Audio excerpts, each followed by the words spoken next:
Welcome to Roundtable Marketing Podcast, a place where marketers and people who buy marketing come together. My name is Nick. And I am Brian. And Brian, can you hear me okay? Because I feel like this little... You sound good, dude. I sound good? Okay. Mm-hmm. Great. Well, it's good to talk to you. It's good to talk to you. What's been up with you recently? Dude, man, we've been doing everything. You know, me and you have been chatting about, but everybody's been chatting about is AI, of course. Sure. Different topic for a different episode, but the funny thing is I'm just in this constant tension of feeling like the slow slip into obsolescence versus my excited encouragement of the acceleration of AI. So like I'm going from like, it kind of sucks because like everything I thought I was is going away. And then on the other side, I'm like, dude, I could redo everything quicker with AI. I'm in this like constant battle of like seeing that. But good news, bad news is it's not fast enough for either of those sides of my coin right now. So I think that like our job moving into the future is figuring out how to balance them and how to continue to provide value, because no matter what, marketing is always going to need a competitive edge. So if the competitive edge, everyone has the same thing, it's not a competitive edge. So if every single person has the same democratized access to AI, which we basically do, your competitive edge will still have to do with what you do uniquely and what you bring to the table. So like it'll just raise the stakes for everybody. And then this is now just the basis. So now you still have to compete.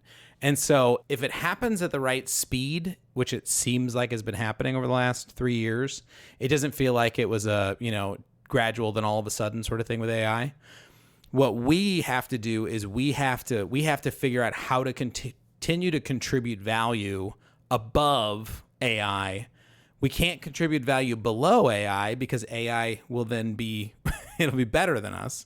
But if we're able to utilize AI and then contribute value. So it's just exciting. So that has been my obsession for years now, but now even in the last few weeks, I've just been, since we last spoke, I think I've been thinking about AI way more than even before.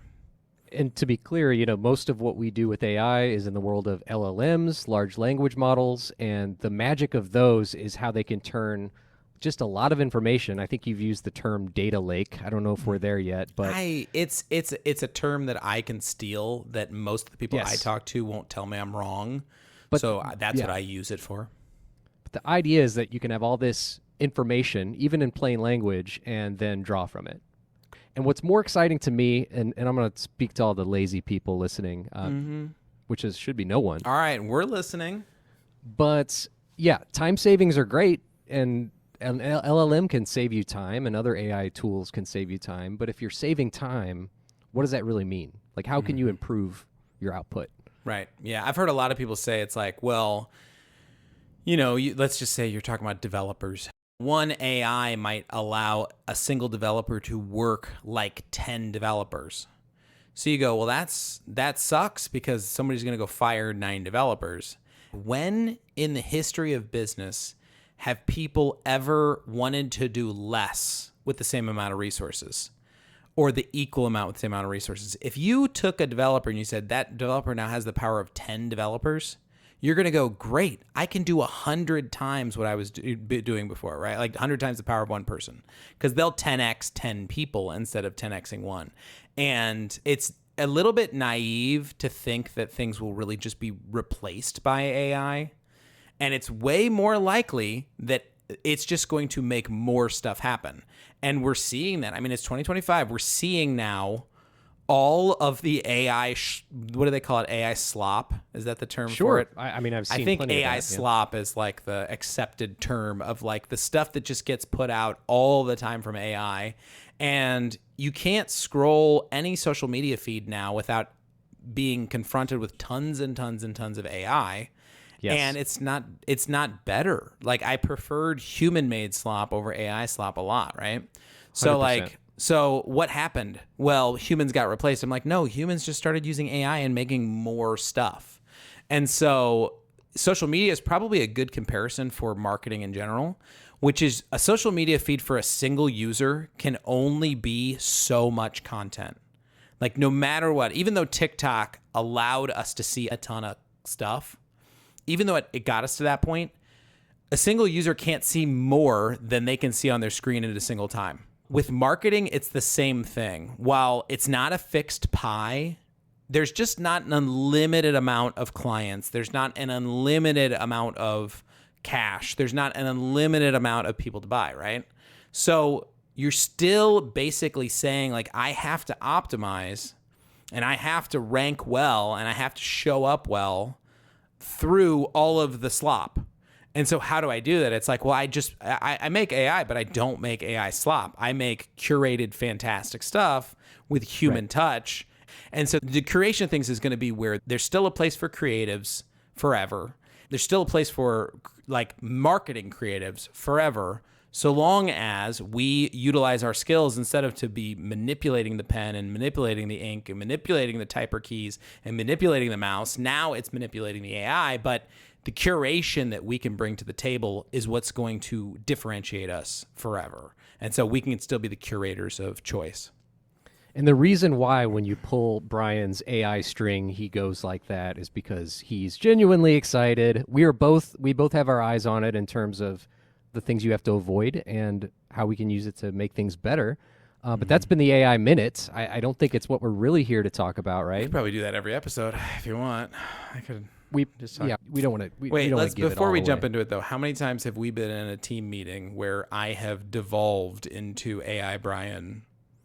It's every meeting, it's not every other meeting. It's got to be more frequent than 50%. I have to reset. I have to, we have to upgrade to the next version and then get you going on the right track. And then I go and then I'm ready to go. But I'd rather talk about something else today, and that is value proposition. Yeah. Da-da-da-da. Well, I think the episode title we had initially was your value proposition is not what you sell.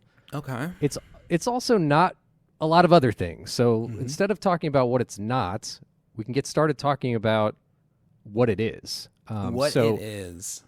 Yes. Well, I think one thing we want to call out too, though, is a lot of times you'll hear me say value proposition design, and most business people understand the term value proposition, and we'll just give it a loose definition, which is you are a business. What are the things that you bring to the marketplace that your potential clients, buyers, audience are interested in you? So if you're going to talk about a burger joint, one of their value propositions is that they make hamburgers, right? Like that's like something about them. But another value proposition is they also make French fries. And if it's a cheap burger joint, they could have cheap French fries. It's like, and so I can get starch and ketchup quickly inside of my body. That's something that I like. It's fast food, right? So those are all value propositions. So most businesses are familiar with the term value proposition. Value proposition design, I'm capitalizing the letters V and the letters P and adding a capital D to it. And this is from a concept from a group called Strategyzer. And it's actually a formal process to develop value propositions. It's value proposition design. And Strategyzer is an agency. I assume they're in Europe. I'm not sure exactly what they do, but they have just given away all the secrets. They put a book together. You can buy the book. You can find on their website a PDF free version of the book if you want to learn about it. So we have to give lots and lots of props to Strategyzer because, again, Strategyzer just gave away the whole thing. Like, here you go. It's yours. And that is something that is pretty awesome. So when I talk about value proposition design, I'm talking about the system that Strategyzer came up with. So value proposition design it's a formal way to derive those value propositions out of your business. And most businesses have never really thought about anything but their primary, main, big, marquee value prop. So I'm the burger joint. And of course I make burgers. Duh. Why are you telling me to document that I make burgers? So value proposition design helps you find those deeper value props because it's all built around fittedness with your audience.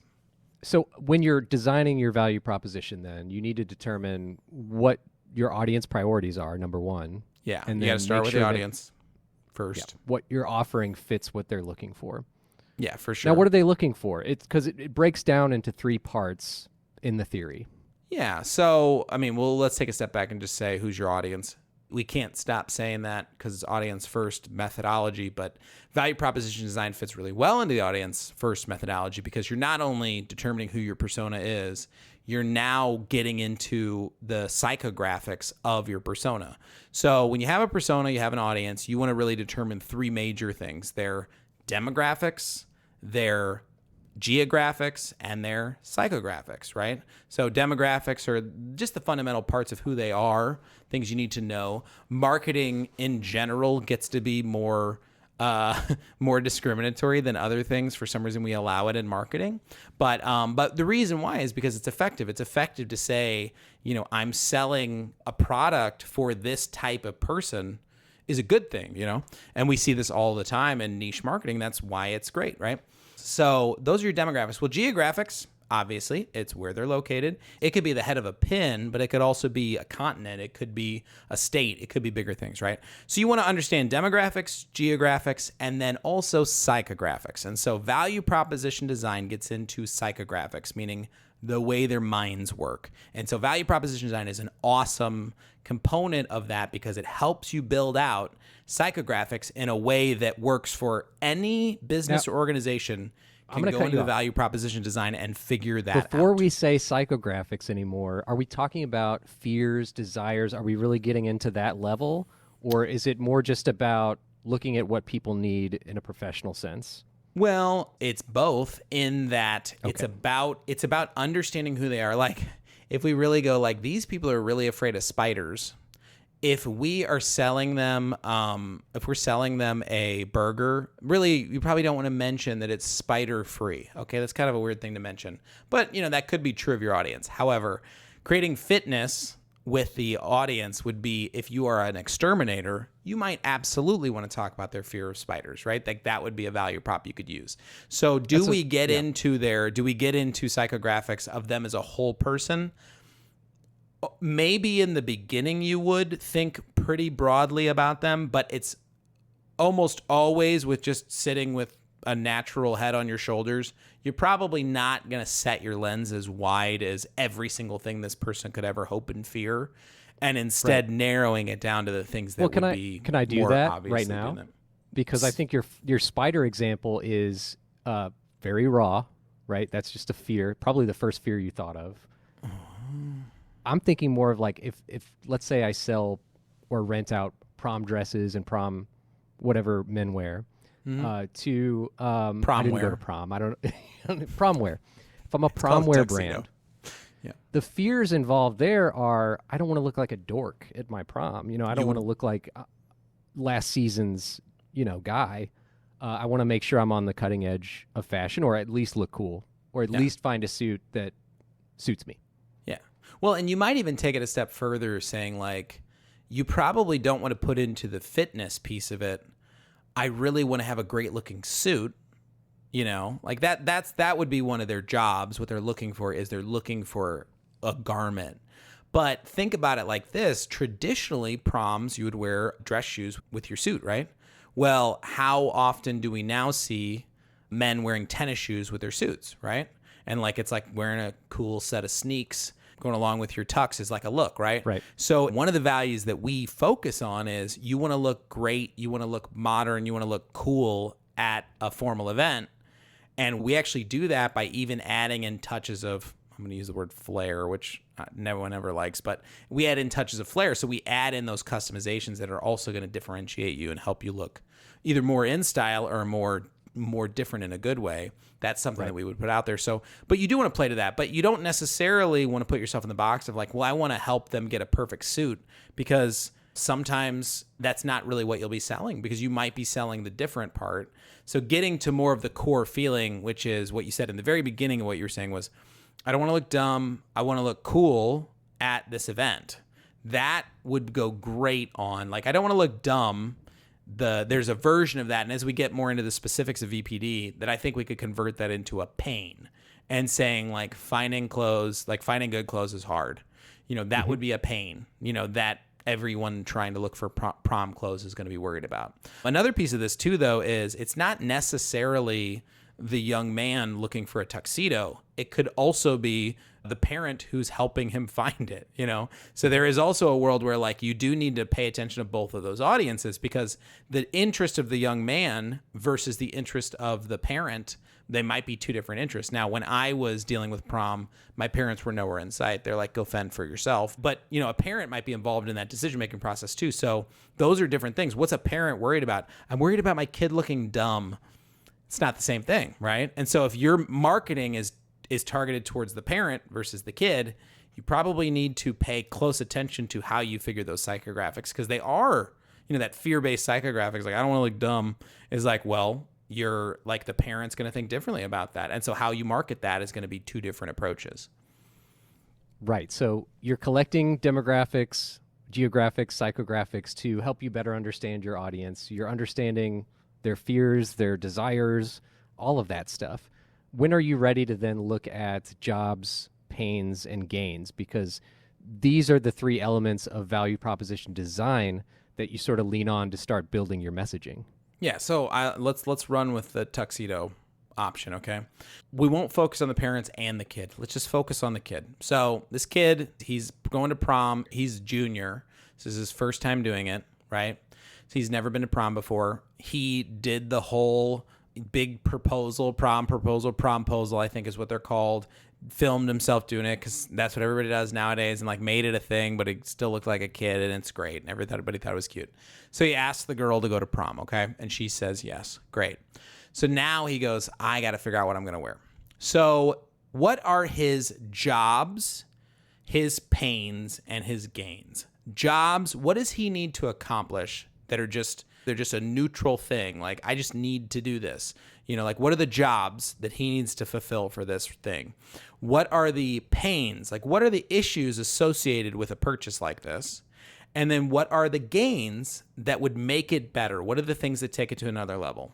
So the job is, I need clothing that I can get through the door at prom, because it is a formal event and they do stop you at the door if you're not dressed correctly. That is true, right? So that's my job. I have to wear clothes to prom. I also need to match the description of like what they need from the formal level. Most people don't own the clothes that are appropriate to wear to prom. So I need to find a place to do that, right? So that's a job. The pain is, I've never done this before. Yes. I don't know what I'm supposed to wear. I'm not a clothes horse and I don't really know what's cool. The pain is, I don't really like the way my body looks right now, and I wish I were in better shape. The pain is, this is expensive because it's a tuxedo and I'm renting it and my parents aren't paying for this and I got to figure it out. Those are all pains, right? And they might be bringing some pains from past experiences, which is correct. Yeah, I mean, we could very really get into informative. psychographics, but that's a different podcast. So, but Well, those are all I problems, just, right? I just mean in terms of like renting clothes, Yeah. right? You could Yeah. just isolate it to that. Obviously, with this example, there are all kinds of trauma Yeah. and pain in your Yeah. past that could inform this. But My yeah, parents like were murdered when they were wearing tuxedos, and I am now a vigilante that is trying to avenge their death by keeping Gotham safe. And unless you're really into costuming, you're not going to be able to help that customer necessarily. But Well, I don't know. It depends on the value proposition. Maybe they will. So exactly. So you have the, I mean, that's not a costume. I mean, it's a uniform. It's part of it. It's a symbol. It's not just a costume. But I'm ready for the Batman podcast. Again, let's save it for the other podcast. So that would be their pain. So then the gains that we're going to deal with are things that make the experience better. So easy shopping, finding what I need to find, you know, like making it very easy to find it would be great, right?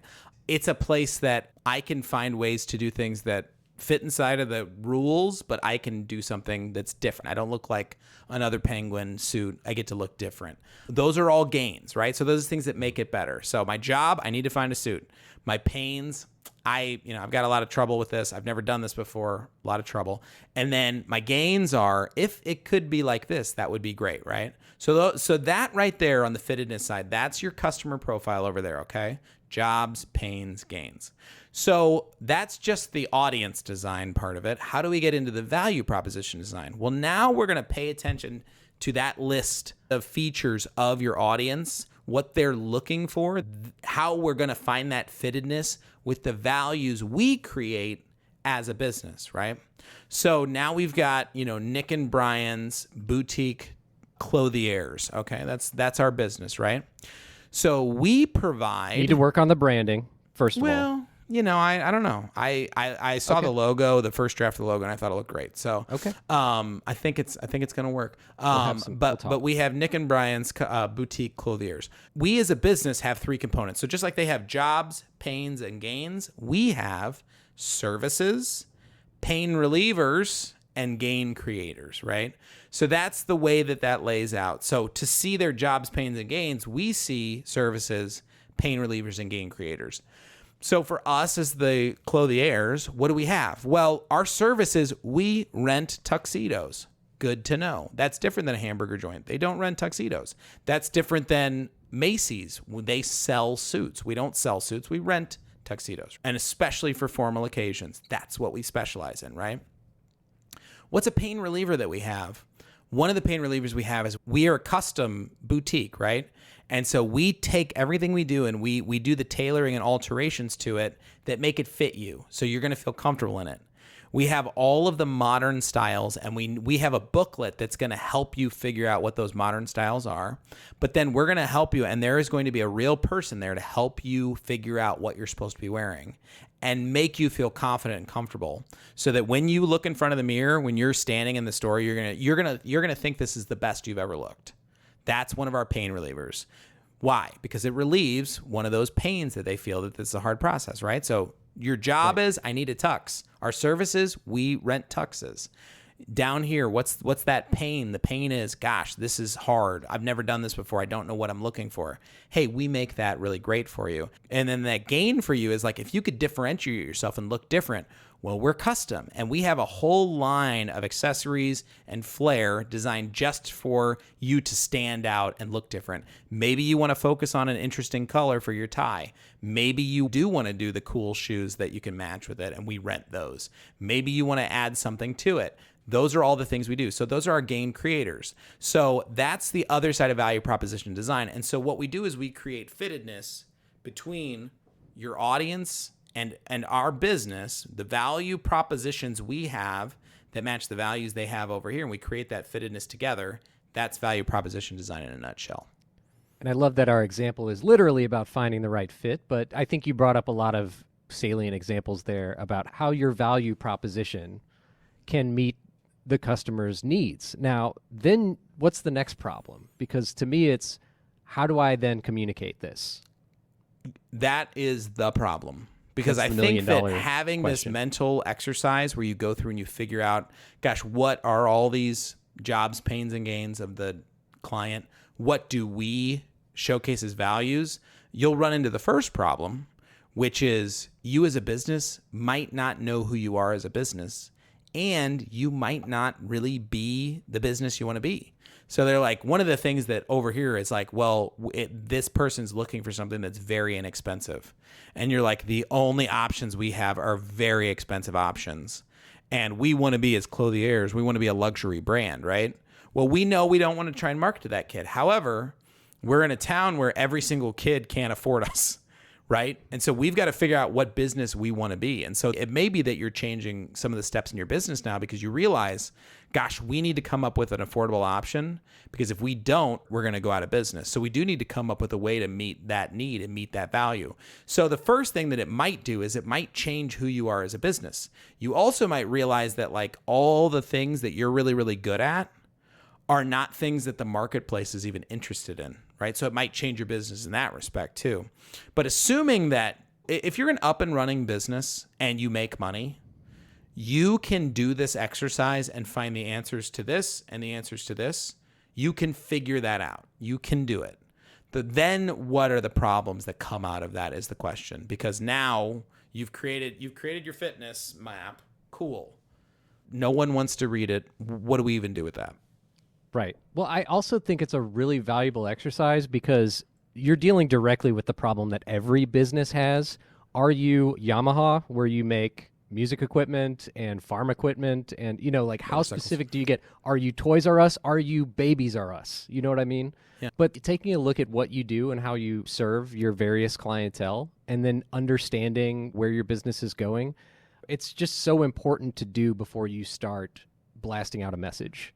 Absolutely. Because you could potentially alienate part of an audience that could be really good for you. You could be so broad in general that you are not speaking to the fears and desires of your core audience. So talk a little bit about that process. So coming to that fittedness, Yes. we're just going to use both interchangeably. Welcome to I'd never heard the word fittedness until I heard it from you. I think it is a word though. I actually I've been reeling in my head, and I'm like, I actually think because I think I hear it a lot in nature as far as like natural selection. It's like they talk about fittedness, but fitness spell is check the word doesn't we're like looking it, for. but I don't. That's not my. Well, but fitness matter. is the word we are looking for. I will say Yes. fittedness interchangeably, and I don't care because I don't believe language is fixed, and I can change it if I want to. And if you don't like it, I've got another podcast for you to listen to. It's called AI with Brian and Nick, where we write the whole thing with AI and we use AI avatars.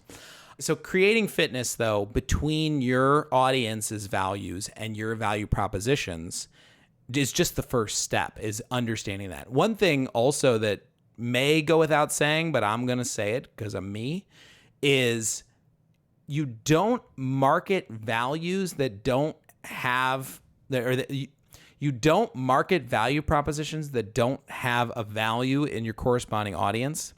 So one of the ones that I always use as an example is we are a marketing agency. Okay, that's what we do. And we do all kinds of things that are value propositions. And we have lots of great things to talk about as our business. You know what I never talk about as our business? We use QuickBooks Online for our accounting software. That is so unbelievably important to my business, and being able to exist is QuickBooks Online. And I never talk about it with my clients. Do you want to know why? Because they don't care that I use QuickBooks Online.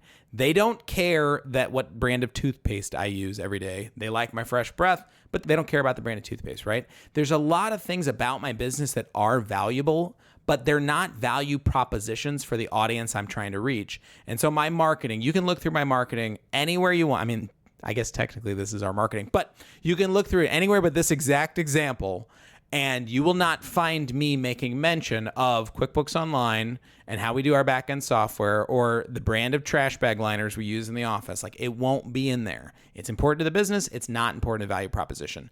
So that is a key distinction too, is like we are only including things that have a corresponding value with the client. We're not developing out a list of things that have no value, because those don't need to get laundered into our marketing. Those don't need to become the way we talk about ourselves and the way we present ourselves. They don't need to be out there.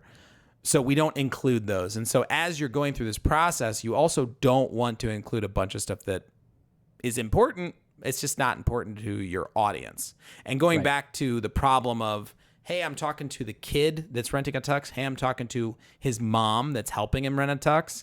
Like, there's things that are going to be on this list of a value for the mom that aren't on the list for the son, and vice versa. Like, that's a situation that's going to arise. So there are a lot of things we don't want to talk about just as much as there's many things we do want to talk about, even though they are important to who we are. Totally. So we've talked a lot about the theory of value proposition design, and these are valuable things to be thinking about, of course. But a potential pushback with all this theory is, when does something happen? When do we get to the action of it? Because so far we've just twiddled our thumbs and thought thoughts. When does it become a product, and when does it become real communication with your clients? Yeah, because we're all we've done so far is made a really pretty whiteboard, and now we need to go make money, right? So the value proposition design, it is a philosophy, and it is something you're developing that really is for you to then go make your marketing. But you are drawing the line, like making the value prop. No one cares to see your value proposition design. What they want to see is they want to see the value propositions. So how does this now get utilized? Well, we have pinpointed the psychographics of our audience. We have pinpointed the value propositions that are going to sell our business. They're true of us, they're matched, and they have fitness with what our audience needs. We now know who we're talking to very well and understand our audience, and we understand the things about us that matter. So let's go to market. So how do you do that now? Well, let's say you're going to sit down and you're going to write a script that's going to be an explainer video about who you are. I'm going to write a script right now for Nick and Brian's custom boutique clothier store, right? And so what am I going to do? Well, I know things now. So I know who I'm writing to, and I know the things that are good about us. So let's go. It's prom season, and the girl finally just said yes. Awesome. Now you've got a problem. What are you supposed to wear? Because it's hard, right? It's hard for you. You're a teenage boy and you don't know what you're supposed to wear to prom. And you certainly can't just go ask your friends what to wear because the answers they give will be less than desirable. So what are you going to do? You need to find a place that's going to help you get dressed for prom. Something that is going to get you through the front door and not get you turned away because you're underdressed, but is also going to make you look cool and feel great when you're doing it. Plus, sticking out would be a bonus. Welcome to Nick and Brian's Boutique Clothier. We actually specialize in prom attire, and we help kids just like you get dressed and ready for prom. So when you're ready to find the suit that you need to walk into prom and look fantastic, come to Nick and Brian's Boutique Clothier. Awesome. I mean, you can see if you've listened to our conversation how the pieces all came together to give you that marketing messaging. Right, because we talked to the kid, we talked directly to him.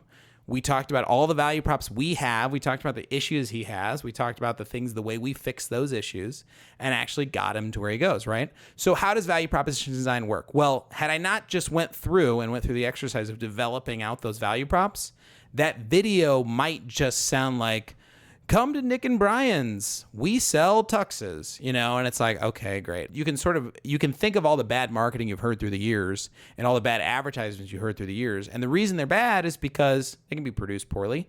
But the reason they're bad is because they don't talk to the values that their audience are looking for. And the best advertisements you ever heard, I mean, you could go and isolate some of our best advertisements. You can go back to the Apple Think Different campaign, right? And you're like, how can I reverse engineer value proposition design out of that? Easily, okay? So this person out here, like, they're in the world of they need a personal computer, they need a work computer, they need to be able to buy something. When Apple hit the market, there was options. The PC was already existed, right? So what did Apple do? Apple says, oh, you need to go get a computer, but here's one of the problems is everyone else has got the same exact machine and you're different. Right? And what would make things better? What would make things better is to stick out. So what does Apple do? They put together this series of posters. They take revolutionary minds, Jim Henson, Albert Einstein, Kermit the Frog is on there with Jim Henson, but there's these posters of all these like famous big thinking people. I think Oppenheimer might have been on one, but maybe I'm thinking of somebody else. But there's another scientist on there, but Albert Einstein's on there, right? So you've got all these big thinkers on these posters. And so these are people that clearly think different, right? So you're meeting that, okay, I need to find a computer and I want to stick out. And it would be great if people thought I was a genius with, I'm going to take a picture of a genius that was clearly outside of the norm in the way that made them amazing. And I'm going to put that up. And all they have to do is put on their Think Different Apple. And you're like, I want to buy that computer. And now they've got... Right. It won't put you in a box. It will, it'll make more possibilities open to you. Yes. And so that is the way that you can take value proposition design and then implement it. And I wouldn't assume that the Strategyzer folks got in a time machine and went back and coached Apple.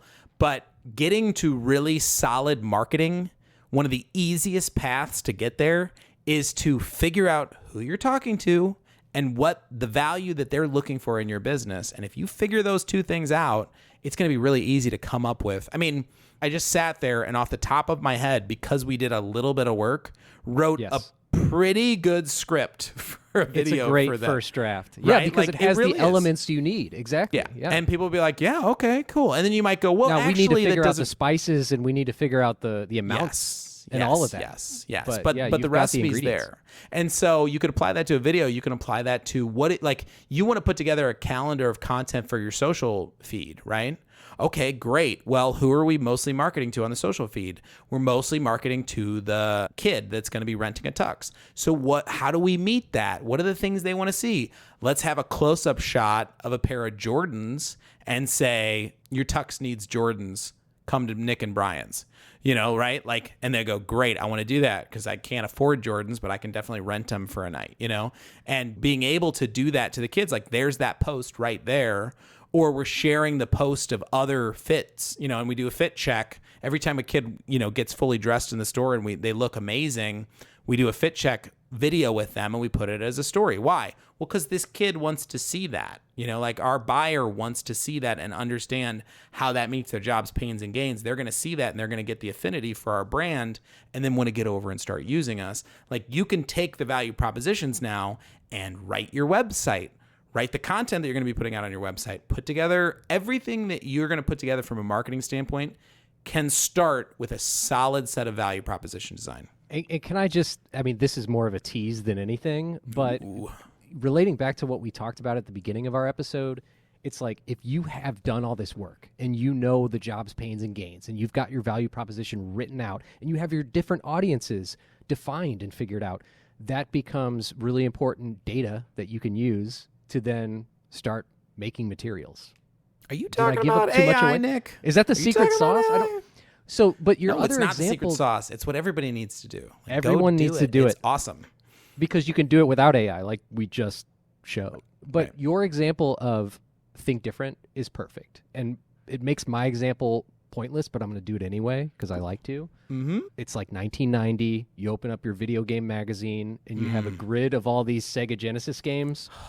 And they're not on the Nintendo. And then at the top it says Sega does what Nintendo don't. Oh my gosh. That is a good line.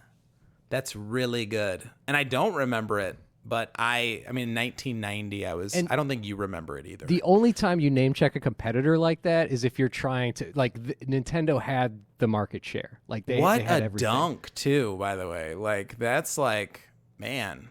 And honestly, I will tell you, I didn't read that. And there's some truth to it. We were a Sega family.